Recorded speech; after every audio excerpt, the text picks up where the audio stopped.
Yo, this is your boy Anubis Cntbstopp, and I'm back here with another Division 2 video. This is all about how to farm for maxed out mods.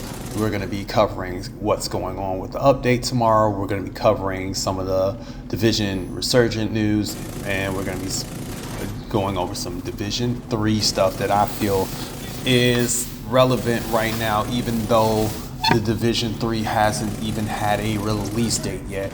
But I don't care that it hasn't had a release date yet, because for the simple fact is, if you think about it, that's all that people are talking about is Division Resurgence, Heartland, and Division 3.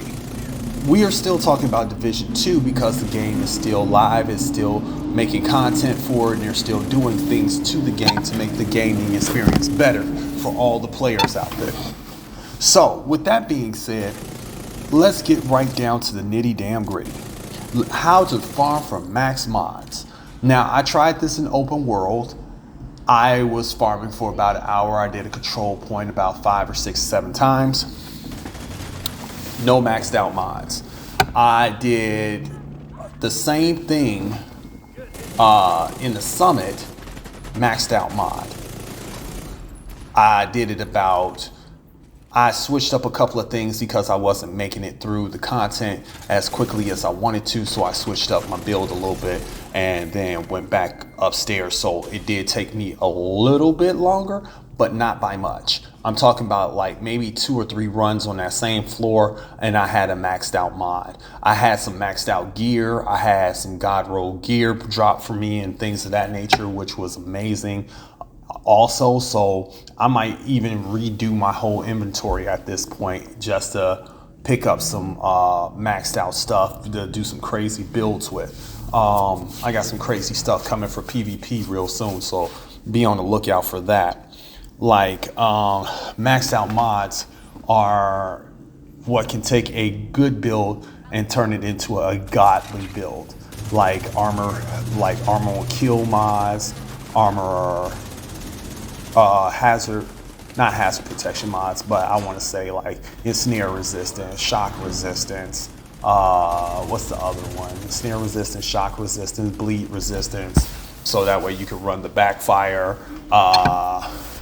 There's a lot of things that come with mods that you can get. You could be searching for those 2 damage mods for your Seeker Mine to make your Seeker Mine maxed out with damage and things of that nature, so that way when your secret hits, it does more damage to any enemy and things like that.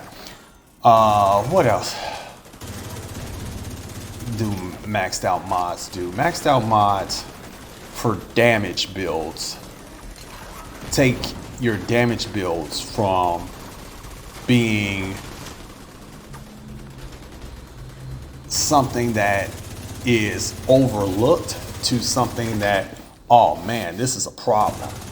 Like if you're running the Iron Lung, which has high damage and status effect on it, and you put it on a 200% crit build with 60% chance, you're looking at a problem child, because it hits hard, and if you're hitting headshots, it hits even harder. So those are the things that you got to think about when you're looking for those mods and things like that. Or how about your fire turret and things like, all those things come into play, but that's neither here nor there. The best way to farm for them, there are 3 ways that you can farm for them.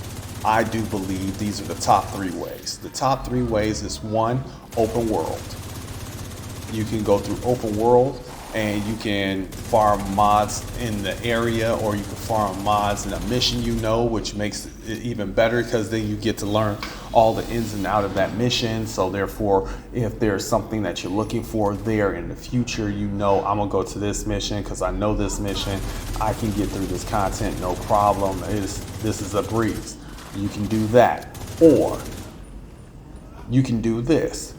You can go to Countdown, have a bunch of empty space in your mod inventory in Countdown, so that way you can go through Countdown and do all the necessary steps and things of that nature to get to the end where the hunters are. And if you have a good squad, I would suggest doing this on challenging, maybe even heroic if you have a squad that's tight enough to do it on heroic, because it can go sideways real quick at the end part because you're getting black tusks from everywhere. Plus, not just black tusks from everywhere, you're also getting a lot of hunters. Like I think you get about 6, maybe 7 hunters at the end of it. And if your team does not have enough damage, or they're missing shots, or they're all skill-based players, and now the hunters jammed all the skills around y'all, you all will be in trouble. But if you have a solid squad, that's number 2. Number 3, and my favorite and number 1 method of farming anything God rolled or exotic: go to floor 1 on the summit, redo the floor over and over again on legendary.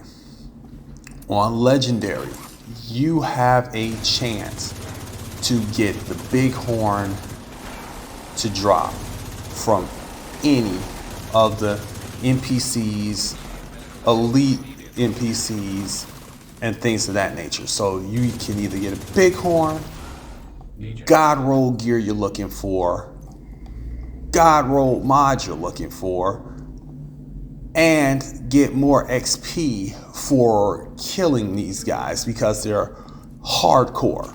These are what I consider hardcore NPCs. If you run into a floor where it has a jammer or something like that, I would say exit out, go back in until you get it where it's just NPCs. We're talking about dogs and chungas and stuff like that. You don't want to deal with anything like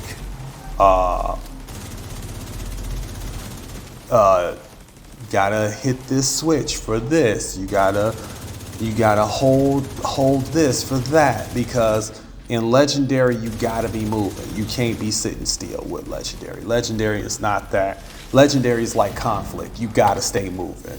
Or the dark zone, you gotta stay moving. Once you're in the dark zone and you're farming those control points, I would say go ahead, kill the first wave, bounce before the other players come. If you see other players and things of that nature, you can engage. If you are a PvPer, engage, try your luck. But 4-man squads, 3-man squads, they leave you at a disadvantage because they have squad bonuses that you do not have. Okay? Now, if you are a good PvP person and you can hit headshots like crazy, remember, the moment you get a chance to lock in on an agent, aim for the head. No matter what, aim for the head. Now, let's go on and move on. That's the number 1 way. Summit, floor number 1. Put it on legendary. Put as many directors as you can stand on there. Roll out from there. You're gonna get less drops. You're gonna get less headache. More drops. And if you wanted to, you could do floor 10 the same way. Legendary, you could take it from normal, go up to floor 10, because you're gonna get more. You're gonna get bosses then.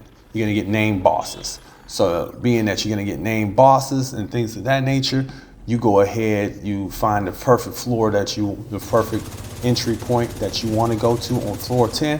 You go back down to the lobby, put it on legendary, put it on the directives that you can stand on there, go up there, let them have it. There you go. That is your way to get those maxed out mods. Now let's talk about this update that's coming tomorrow. This update is something crazy big.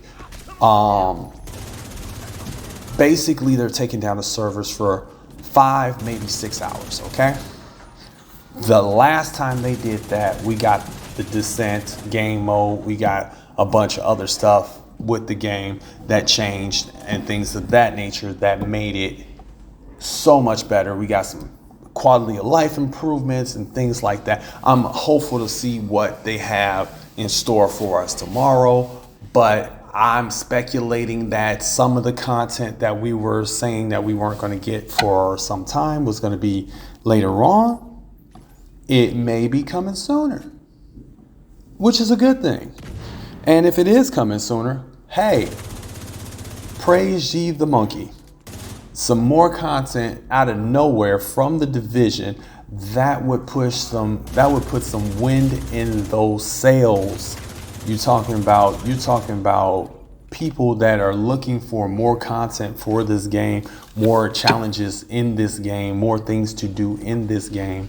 And this is something that I feel would be very beneficial to the division, especially getting those blueprints and things of that nature without having to do all the control points over and over again to randomly get a blueprint. But at the same instance, I would say those blueprints you can get from Descent game mode. I'm not gonna lie. I'm gonna be real. The Descent game mode doesn't really have, I want to say, anything that I want. It really doesn't. It's a nice concept, but what the Descent is what I would have wanted for open world, where we can change, mix and match talents to certain weapons and things like that to make our builds more diverse and more lethal, if I could say.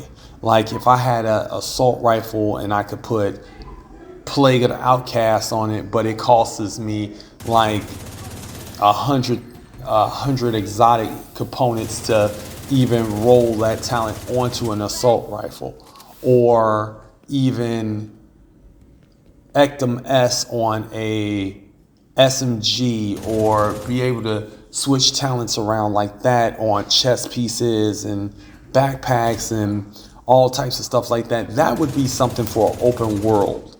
Maybe not so much in PvP. Matter of fact, in PvP, I say it's all fair game. PvP is what it is. It's all fair game. If you're not willing to build your builds to counteract somebody, or you don't have a counter to it, that's just your fault. You should have a counter for every build in the game. It's not that hard to build a counter. If people are wearing all reds, can't get close, put a status effect build on, hit them with a sticky. It's simple. Everybody gets it, everybody dies. Unless they're rare and unbreakable. And then again, sometimes they still might die if you build it right. So another thing is, let's talk about Division 3 and what we're hoping for. We're hoping for better PvP experience throughout the whole game. We all been talking about it. We've all been thinking about it. We all been mulling over what we want to see. And that's pretty much what we want to see, better PvP stuff coming. Like, I understand they're normalizing us for PvP and stuff like that, and certain weapons are really powerful and things like that, but that's just the nature of the game. That's the nature of the beast. You don't see them nerfing anything in Call of Duty or something like that. The gun's powerful. It's just the gun's powerful. You got it, you got it. You don't, you don't. It's just a way of it. If you're not going to farm for the stuff that you need to fight and be efficient in the dark zone or conflict or whatever PvP game mode is going to come in the Division 3, well, that's your fault. And you got to remember, Heartland is coming. Heartland is going to have a whole different system where you're either this, that, or the third. So with that being said, a lot of builds that you normally would run is going to be changed up, and you're going to have to run things differently and stuff like that. But we haven't really seen much of the Heartland and things of that nature. We've seen a lot of the resurgence, but that's what it is. And another thing I'm curious about with this update, do you think that they would implement some of the things from Resurgence or some of the things they have from Heartland in Division 2 to see if the player base grabs onto it? Do you think that might be something that they might be working on right now? I'm curious to see. what you all think. Hit me up in the comments and let me know, because it's a lot going on with this game. It's a lot going on, and there was some changes in the front office up there, and you got all these different players coming back to the game. You got all these different people trying to pick up the game now. This is amazing. I'm not gonna lie. It's one of those times where I'm very, very excited. I appreciate each and every one of my subscribers. I'm looking, like this video, subscribe, share, have more people come check me out. If I have any more news, I'll put it up as soon as I get it. I try to get it from reputable sources like Ubisoft and things of that nature. Well, I'm gonna leave you with some gameplay. This is your boy Anubis Can't Be Stopped, and as always, agents, stay frosty.